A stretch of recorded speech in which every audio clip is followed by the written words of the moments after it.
নমস্কার বন্ধুরা, welcome back to my channel. শুরু করছি একটি ভিডিও। আজকের ভিডিও টাইটেল থাম্বনেল থেকে বুঝতেই পেরেছেন যে ভিডিওটা হতে চলেছে আমাদের টিনু এবং দীপ্তকে নিয়ে। অবশ্যই দীপ্ত বলুন, ফোকলা বলুন, যাই বলুন, ঠিক আছে, টিনুকেও আপনারা গামলা বলুন, যাই বলুন। তো যাই হোক, মোটামুটিভাবে টিনু এবং দীপ্ত বলতেই পারি। তো এখন ব্যাপারটা হয়েছে, দুজনেই বলছে যে অনেক কিছু বলতে হবে, শুধু সময়ের অপেক্ষা। অনেক কিছু বলবো, শুধু সময়ের অপেক্ষা। কীরকম একই লাগছে না, কমন কমন ব্যাপার লাগছে। আচ্ছা, তো দীপ্ত দেখলাম একটা ভিডিও দিয়েছে। তো সেই ভিডিওতে সে টাকা পয়সা যে টিন তাকে দিয়েছে সেইটা কিন্তু স্বীকার করেছে। মানে তার টিনের কাছ থেকে যে টাকা তার কাছে তার অ্যাকাউন্টে ট্রান্সফার হয়েছে সেটা কিন্তু সে স্বীকার করেছে। সে প্রত্যক্ষভাবে না হলেও পরোক্ষভাবে করেছে। আচ্ছা, টিনুর নাকি সমস্ত সংসারের যে গ্রসারি আইটেম সেগুলো নাকি ওই ফোকলার দোকান থেকে যেত।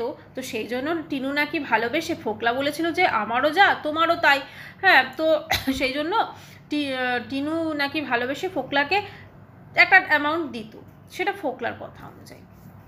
এখন টিনু যে সমস্ত প্রমোশনাল ভিডিও করে সেগুলো নাকি সমস্ত কিছু ফোকলাই, টেকনিক্যাল দিকটা ফোকলাই সামলেছে, এবং তাদের সঙ্গে যা যা কথা বলার সেগুলো সমস্ত কিছু ফোকলার সঙ্গে হয়েছে, এবং লেনদেনও সমস্ত ফোকলার সাথেই হয়েছে। বুঝতে পেরেছেন তো? তারপরে এমন একটা দিন এসেছে যেদিন টিনু নাকি একটা রীতিমতো ছুরি নিয়ে নাকি আঘাত করতে গেছে, বা বলা যেতে পারে ওর কথা অনুযায়ী, ফোকলার কথা অনুযায়ী মার্ডার করতে গেছে। প্রচণ্ড রাগ উঠে গেছে টিনুর হঠাৎ। এই যে আজকে যে সিচুয়েশনটা, বা যে কোনো কারণেই যা কিছু হয়েছে, এটা কেন হলো? ফোকলা যখন টিনুর সঙ্গে চ্যাট করেছে, একটা বেশ বুঝে শুনে মাথা রাখে। মানে ফোকলার মাথায় কিন্তু বুদ্ধি আছে, বেশ ভালো বুদ্ধি আছে। আর ঠিক অপোজিটেই টিনুর মাথায় গোবর পোড়া আছে। বুঝতে পেরেছেন তো?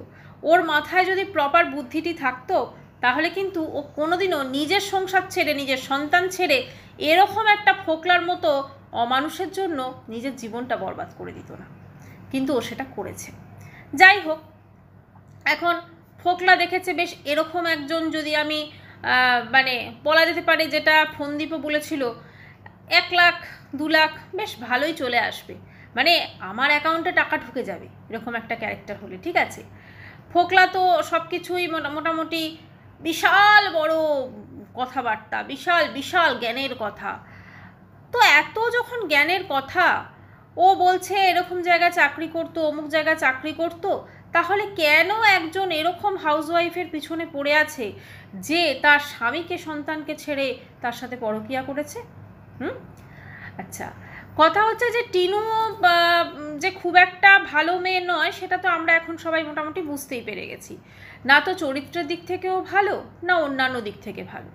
এখন ও যতটা খারাপ তার থেকেও অনেক বেশি খারাপ হচ্ছে ফোকলা এবং টিনুর বাড়ির লোক, ঠিক আছে? কারণ তারা এই জিনিসগুলোকে পুরো বেশ ভালো করে টিনুর সমস্ত কিছু, মানে একটা যে উচ্ছৃঙ্খল জীবনযাপন, এটাকে মানে বলা যেতে পারে আরও বাড়িয়ে দিয়েছে বা আরও হতে সাহায্য করেছে শুধুমাত্র নিজেদের স্বার্থের কথা ভেবে, ঠিক আছে? আজকে ফোনদীপকে বলা হয় যে ফোনদীপ নাকি টিনুর প্রতি টর্চার করেছে, এই করেছে, ওই করেছে, একদম ভালো না, খুব খারাপ হাজবেন্ড। কিন্তু ফোকলা এবং টিনুর বাড়ির লোক তার থেকেও অনেক বেশি ভয়ঙ্কর, সেটা কিন্তু অস্বীকার করার কোনো জায়গা নেই। আমি বলছি না যে ফোনদীপ খুব ভালো, ফোনদীপও অবশ্যই খারাপ, কিন্তু তার থেকেও বেশি খারাপ কিন্তু আজকে এই টিনুর বাড়ির লোক। মা, ওরে বাবা, সত্যি আমি ভাবছি যার মেয়ের সাথে এরকম কিছু হবে সেই মা, কি একটা গান বেরিয়েছে না, মডার্ন কুত কুত কুত, হ্যাঁ ওরকম টাইপের কিছু, তো সেইটা রিলস বানাবে। মানে উনি যে ধরনের বঙ্গভঙ্গি করে রিলস বানাচ্ছেন, সত্যি কথা বলতে কি ওনাকে মাঝে মাঝে মনে হচ্ছে যে উনি, ওনার মস্তিষ্ক বিকৃতি ঘটেনি তো? কারণ উনি যেরকম বয়স, উনি বোধহয় ভুলে গেছেন যে ওনার একটা নাতি আছে, এবং তার মেয়ের এইরকম সিচুয়েশান চলছে জীবনে। তো এই সিচুয়েশনে ওনার আসছে রিলস করার মতো মানসিকতা, সত্যি হ্যাটস অফ। হ্যাঁ, বাবাকে এখন আর দেখা যায় না, মানে বাবাকে বোধহয় বলে দিয়েছে, বা বাবার চাকরি ক্ষেত্রে হয়তো কোনো সমস্যা হয়েছে, সেজন্য টিনুর বাবাকে এখন দেখা যায় না। কিন্তু টিনুর মা কিন্তু বেশ ভালোই চালিয়ে যাচ্ছেন। ওফ, সত্যি কি অ্যাক্টিং! আবার মাঝে মাঝে উনি মানে সেই অভিনেত্রীদের মতো করার চেষ্টা করেন, বুঝেছেন তো, কিন্তু হলো কি মানে ঠিক মেনে নিতে পারে না। আর কমেন্টস বক্স, ওনার ভিডিও তো আমি শুধুমাত্র কমেন্টস বক্সের জন্য দেখি, ওরে বাবা কমেন্টস বক্সে এত প্রশংসায় ভরিয়ে দেয় যারা ভিউয়ার্সরা, কি বলবো, মানে সে প্রশংসা রাখার জায়গা ওনার বাড়িও কম পড়বে, বুঝলেন তো, ফোকলার বাড়িতে চলে যেতে পারে। যাই হোক, তো এইরকম একটা ফ্যামিলির জন্য কিন্তু আজকে টিনু এই পরিণতি। আজকে টিনু বলছে যে আমার মুড ভালো লাগছে না, আমার এটা ভালো লাগছে না, ওটা ভালো লাগছে না, বলবো অনেক কিছু মাথা যন্ত্রণা। আসলে ও হাড়ে হাড়ে বুঝতে পারছে যে ও কি ভুল করেছে সেটা বুঝতে পারছে। ও একটা নরক থেকে বাঁচতে আরও বেশি গভীর নরকে পড়ে গেছে। ওর জীবনে এই যে ফোকলা আর ওই যে বগদাদা যে বলে পরিচিত না, এই দুজন এবং ওর বাপের বাড়ি, এই তিনটে পুরো আষ্টে পিষ্টে ওর জীবনটাকে নষ্ট করছে, ধীরে ধীরে অলরেডি করে দিয়েছে। আজকে সবাই ওকে থুথু করছে, টিনুকে সবাই থুথু করছে, ঠিক আছে, কিন্তু ওর এই যে তিনটে দিক আছে যারা ওকে পুরোপুরিভাবে নষ্ট হতে সাহায্য করেছে, এরা কিন্তু সমান পরিমাণে দোষী। এরা ভদ্রতার মুখোশ নিয়ে, আর ফোকলা এখন নিজেকে খুব ক্ল্যারিফাই করার চেষ্টা করছে যে ও নিজে খুব ভালো, নিজে পরিষ্কার, ও এটা করেছে ওটা করেছে, কত লাখ টাকা টিনু ইনকাম করেছে। হ্যাঁ, আবার টিনু নাকি ফোকলাকে বলেছে আমার যা কিছু সমস্ত কিছু তোমার। কি অদ্ভুত লাগে না এদের কথাগুলো শুনে। এখনও কিন্তু আইনত ডিভোর্স হয়নি ফোনদীপের সঙ্গে, অথচ কি অধিকার বোধ টিনুর, কতটা অধিকার বোধ ফোকলার প্রতি, বা ফোকলারও কতটা অধিকার বোধ অন্যের বউয়ের প্রতি। আইনের দৃষ্টিতে কিন্তু টিনু আজও ফোনদীপের স্ত্রী। তাহলে অন্যের বউয়ের প্রতি ফোকলার কতটা অধিকার বোধ যে তার চ্যানেলের সমস্ত টেকনিক্যাল দিক এবং সমস্ত কিছু কিন্তু সে হ্যান্ডেল করেছে, তাই না, ওই সমস্ত অ্যাডফ্যাটকে।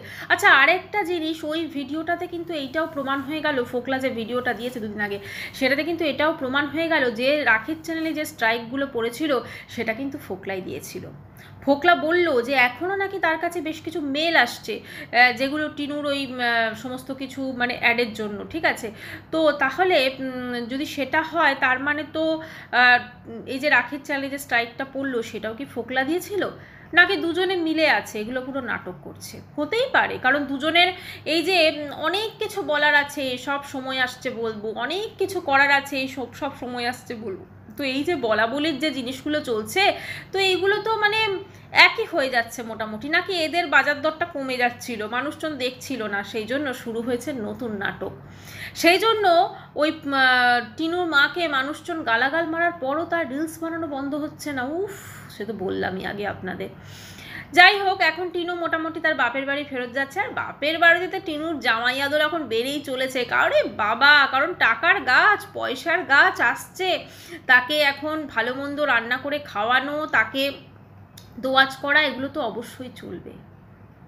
তারপর যখন মেয়ে কোনো প্রমোশনাল ভিডিও শ্যুট করতে যাবে তখন মায়ের অসুবিধা হবে, মায়ের তখন ঘুমোতে দেরি হয়ে যাবে, মায়ের তখন লাইট জ্বাললে অসুবিধা হবে। এগুলো কিন্তু হয়েছে টিনুর বাড়িতে। জানি না টিনু কি মনে করে ওই বাড়িতে আবার ফিরে আসছে।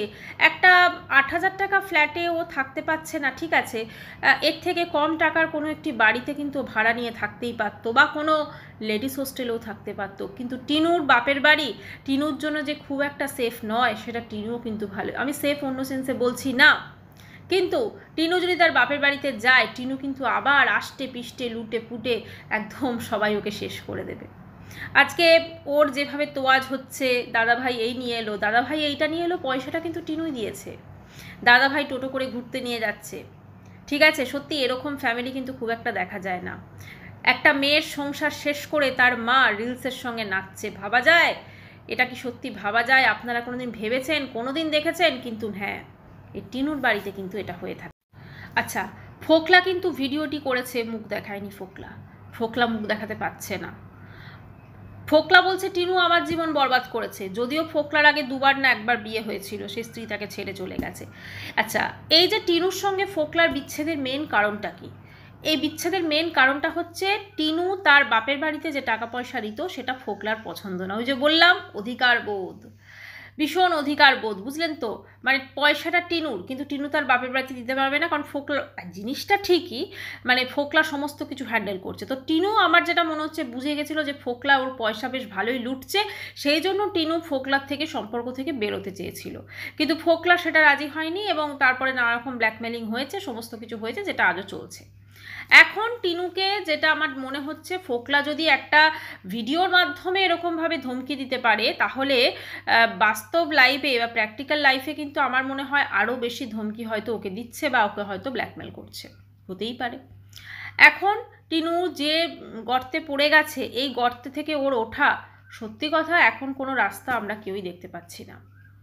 তাই জীবনের প্রতিটা পদক্ষেপ একটু ভেবেচিন্তে ফেলা উচিত, প্রতিটা পদক্ষেপ, এবং অবশ্যই জীবন সঙ্গী নির্বাচন বা যা কিছু, যদিও ওর তো ডিভোর্সই হয়নি, তার আগেই ও একটা সঙ্গী নির্বাচন করেছে, আর সে সঙ্গী এমন খোকলা ভেতরটা তার মানে বেরোলো, যে বোম্বেতে যে চাকরি করেটা বলেছিল, সত্যি ও চাকরি করতো তো, এখন তো চলে এসেছে। না হলে বম্বের মতো একটা জায়গায় চাকরি ছেড়ে কেন সে এখানে ফিরে এলো, এবং এই টিনুর সমস্ত কিছু সে হ্যান্ডেল করতে লাগলো, টেকনিক্যাল দিক, এবং এমনকি যারা প্রমোশনাল ভিডিও দিতেন সেসব কোম্পানির সঙ্গে ডাইরেক্ট ফোকলার কথা হতো, এবং সেখান থেকে যাবতীয় আদান প্রদান কিন্তু ফোকলার অ্যাকাউন্টে হতো। সেটা কেন হতো, কিসের জন্য হতো সেটা? কে চোর, কে চুরি করেছে, এটা সবাই বোঝা যাচ্ছে। আজকে টিনুর মাথায় যদি ন্যূনতম বুদ্ধি থাকতো না, তাহলে কোনোদিনও এটাও করতে পারতো না। ওর মধ্যে যেটা আছে সেটা হচ্ছে অসম্ভব, ওকে যে যা বলে সেইটাতেও পা দিয়ে দেয়।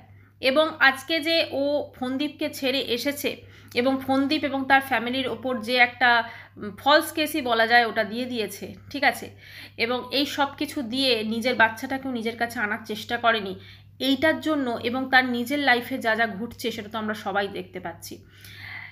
কোথাও না একটা মানে কি বলবো, কিছু একটা আছে ব্যাপার, হ্যাঁ, মানে ইউনিভার্স বলে কিছু তো আছে। আজকে তুমি যেমন করবে তেমন তুমি রিটার্ন পাবে, কর্মফল বলে এটাকে। তো এই কর্মফলটা ওর লাইফে কিন্তু খুব তাড়াতাড়ি চলে এলো। ও যেটা করেছিল, ও ভেবেছিল যে ওই সম্পর্ক থেকে বেরিয়ে আমি বোধহয় এরকম একজন ফোকলার হাত ধরে আমি খুব ভালো থাকবো, আমার লাইফস্টাইল ভীষণ উন্নত হয়ে যাবে, যেমন আমার ননদের লাইফস্টাইল। কিন্তু ভাবতেও পারেনি যে ও আজকে জীবনের এই মোড়ে এসে দাঁড়াবে। ও কিন্তু গত 1.5 বছরে ওয়াইটি থেকে লাখ লাখ টাকা ইনকাম করেছে, সেটা ফোকলার কথা অনুযায়ীও, কিন্তু সেই লাখ লাখ টাকা ইনকাম করার সঙ্গে সঙ্গে দুহাতে উড়িয়ে দিয়েছে পুরো। কিছু গেছে ফোকলার কাছে, কিছু গেছে বাপের বাড়িতে, এবং কিছু লুটেছে বোধহয় বক্তাদা। সব মিলেমিশে ও কিন্তু পুরো ভেসে চলেছিল, কারণ এই মানুষগুলো ওকে ভাসতে সাহায্য করছিল, ভেসে যেতে সাহায্য করছিল। কেউ একবারও বলেনি যে তুমি নিজের জন্য টাকা রাখো, তোমার নিজের জন্য তুমি। ও মানে ফোকলা ওর এতটাই বিশ্বাস অর্জন করে নিয়েছিল যে ফোকলাকে নাকি টিনু বলতে বাধ্য হয়েছিল, যা কিছু আমার সব কিছু তোমার। একটা পুরুষ হয়ে সে তো নিজে রোজগার করে টিনুকে সেই লাইফস্টাইল দেবে, তাই না? টিনু যেটা করছে সেটা তো এক্সট্রা ইনকাম, কিন্তু না, এক্ষেত্রে কিন্তু সেইটা করা হয়েছিল। তাহলে ফোকলা কোন অধিকারে, কোন সাহসে আজকে ফন্দীপের দোষ ধরতে বসে গেছিল? আজকে একটা গৃহবধূর সে ব্রেন ওয়াশ করে সেই বাচ্চা, আবার আজকে সে ভিডিওতে বলছে যে বাচ্চা ভগবানের রূপ। সত্যি এই কথাটা কি ওর মুখে মানায়? এই কথাটা কি ফোকলার মুখে মানায়? আজকে যদি বাচ্চা ভগবানের রূপ হবে, তাহলে যখন একটা বাচ্চা থেকে তার মাকে আলাদা করার কথা, সে ভাবলো কি করে? একটা অন্য মানে মহিলা যে এখনও সংসারে রয়েছে, তার সঙ্গে সেক্সুয়াল চ্যাট সে করলো কি করে? তার ন্যূনতম রুচিতে বাঁধলো না? এই ফোকলা নিজে তো খারাপ অবশ্যই, এবং টিনু এর সঙ্গে গিয়ে আরও বেশি নিজেকে কি মনে করেছিল, এবং টিনুর লাইফে এই ফোকলা এবং টিনুর বাপের বাড়ির লোক সত্যিকারে ওর লাইফটা কিন্তু শেষ করছে। এইটা যেদিন টিনু বুঝতে পারবে, বা হয়তো বুঝতে পেরেওছে, কিন্তু ও এখান থেকে বেরোতে পারছে না, কারণ ওর এই মানুষগুলো ছাড়া, ফোকলাকে তো ছেড়ে দিয়েছে ও, ঠিক আছে, বা যোগাযোগ আছে কিনা সেটা আমরা জানি না, তো যেটুকু দেখা যাচ্ছে ভিডিওর মাধ্যমে বা ফোকলার ভিডিওর কথা শুনে, আর ওর বাপের বাড়ি ছাড়া অ্যাকচুয়ালি ওর যাওয়ার কোথাও জায়গা নেই। এই যে কদিন আগে ও গেছিল ওর মাসির বাড়িতে, তাই তো? কেন গেছিল মাসির বাড়িতে? কিছু তো একটা অশান্তি হচ্ছে বাপের বাড়ির সঙ্গে, তাই না? সেটা নিয়ে আমি নেক্সট ভিডিওতে আসবো। কিন্তু একটা কথাই বলবো, যে আজকে টিনুর যা সিচুয়েশন, সব দিক থেকে ও পুরো চারিপাশে বলে না আষ্টে পিষ্টে বেঁধে গেছে। এর থেকে তো ফার বেটার ছিল যখন ফন্দীপের সঙ্গে ছিল, তাই না? ফন্দীপের সঙ্গে যখন ছিল, ওর চেহারার মধ্যে একটা আলাদা লালিত্য ছিল, তখন সত্যি কথা ও বোধহয় এতটা যে ওর প্রেশার রয়েছে আজকে, মেন্টাল প্রেশার চারিদিক থেকে, একদিকে বকদাদা, একদিকে ফোকলা, একদিকে ওর বাপের বাড়ির লোক, এই প্রেশারটাকে ছিল যখন ও ফোনদীপের সঙ্গে ছিল? বোধহয় ছিল না। প্লাস নিজে বাচ্চাকে ছেড়ে আসার কোথাও না কোথাও মা হিসেবে একটা দুঃখ তো থাকবেই। জানি না আছে কিনা, ওকে দেখে তো মনে হয় না। যাই হোক বন্ধুরা, নেক্সট ভিডিওতে কিছু কথা অবশ্যই বলবো। বাপের বাড়ির সঙ্গে ওর সম্পর্ক নিয়ে কিছু জিনিস জানতে পেরেছি, সেটা তো অবশ্যই আমি আপনাদের সঙ্গে শেয়ার করব।